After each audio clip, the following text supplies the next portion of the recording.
Welcome back. I really appreciate you joining me for another episode of Tattoo Health. Today we'll be going over hand hygiene, cross-contamination, and infectious diseases and bloodborne pathogens. This will be a more in-depth episode, so grab a tea or coffee and your sketchbook and listen along while we refine your craft. I'm outstanding, but not outstanding for the bus like you fucks. Picture me broke, what is you nuts? It's the maestro conducting crime orchestras. Couldn't afford the crust, now we got enough bread to make your organs buzz. Complexion of a lush, your first perception's plush. The man's scarred for life, infections wanna pus. Yucky. There are many philosophies floating around this industry, so don't be discouraged if someone tells you that you're wrong. Learn from them. The information I'm providing here is not an end-all be-all solution, and I admit to my faults. But I have been tattooing for 12 years, and am up to date on industry standards from seminars and government legislation. So I feel like my procedures are pretty airtight. With that said, let's begin with the very first thing you should learn how to do effectively and consistently is hand hygiene. By far the most important, in my opinion. Washing your hands not only reduces the spread of bacteria, but flushes away spores from fecal contact that hand sanitation does not remove. If you've seen what people are doing at Walmart, you should be aware that our society is a cesspool of human shit. I'm not even a germaphobe, but I frequently wash my hands, even off work. When washing your hands, be sure to warm them up first, then apply soap and begin lathering. Create as much pressure between your hands as possible to increase the effectiveness of the soap.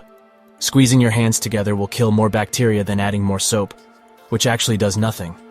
Washing should take over 30 seconds, while you should scrub every part, past your wrists, and perform a scratching motion on your palms to help clean your nails. If you have long nails, cut them. Fake nails are not acceptable, literally shit traps. Your sink should be no more than 15 feet away from your station. Gloves are not a substitute for dirty hands, neither is hand sanitizer. You should use hand sanitizer after you have washed your hands and you are ready to glove up. Using hand sanitizer between glove-ups is acceptable, but you should still wash your hands after taking breaks, and after the tattoo is complete. The procedure for using hand sanitizer is the same as washing your hands. Apply pressure for at least 30 seconds. Become a pro at this. Cross-contamination. This may seem like a confusing topic, but trust me, over time you'll realize it's very logical and methodical. Cross-contamination means that if you have contaminated gloves or area, which I call a hot area, and you put that in contact with anything that is meant to be clean and sterile, which I refer to as a cold area. Anything hot must strictly stay within the confines of the hot area, your workstation and client and table, or chair. Your clients are usually the first risk of cross-contamination. Do not let them put personal items on your workstation. Let them touch as little as possible in the room and never let them near your cold area. The reason we put barriers on all of our equipment is to protect our equipment from the client, not the other way around. A cold area consists of all of your single-use supplies that you would set up for the next client, ensuring the spread of any infectious diseases and bacteria are 0%, as anything from the hot area should absolutely never cross over to the cold area. If, however, you need to cross something from the cold area to the hot area, for example, refill ink or stock up paper towel, you should dispose of gloves, sanitize hands, put on new gloves, and get a new ink cap to refill ink. If you need a new needle, you should never let the outside of the packaging make contact with the needle. So you squeeze the clamshell, the packaging, and place the needle on the hot station without touching anything on it. Change gloves again and continue working. If you ever need to do any, change your gloves first. Wearing PPE will also reduce health risks, NCC, with gowns or non-porous aprons, wrist covers, face masks, and face shields.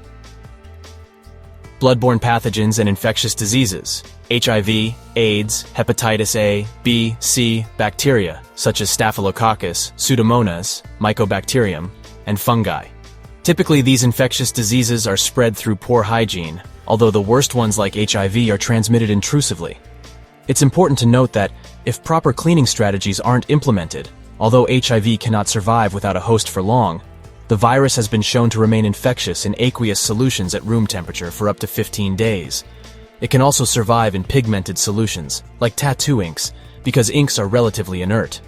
As a result, tattoo machines themselves, along with needles, are also a potential source of transmission for bloodborne infectious diseases. The risk of getting the HIV virus this way is very low, however. Other infectious diseases like hepatitis B and C can survive on surfaces at room temperature for 7 to 21 days. Think about that. They are most commonly transmitted by needle pokes. Infection prevention can be controlled not only with proper cleaning products, but the procedure in which you use them. Read the labels. Make sure when you spray down your contaminated area that you are spraying a fine mist and not creating aqueous beads. This will simply trap the bacteria in the liquid, not kill them. You are also not cleaning your equipment better by adding more product, the same principle as hand hygiene. What kills bacteria is when it dries. So when you spray a fine mist, it will dry fast. But wait at least 10 to 15 minutes before spraying again and wipe everything down thoroughly dry with paper towels. Your tools can now be placed back into your cold area. If you are using non-disposable metal grips for a coil machine or a metal grip for your wand pen machine, they will have to be autoclaved. Autoclaves are expensive and require more work to use. So many artists opt for disposable products unless there is staff to help with the process usually. Try to be wary of disposables, and try to be as environmentally friendly as possible if you choose to use them. There's plenty more information on the topic of infectious diseases, and I may provide a video on this subject alone in the future. It's one of the heavier topics that requires a lot of study, but the basic sanitation practices for now are good enough to know pre-apprenticeship, or just to touch up on. I hope this gives you a good idea of how much you will need to know entering the tattoo industry. I'll leave it at that for today.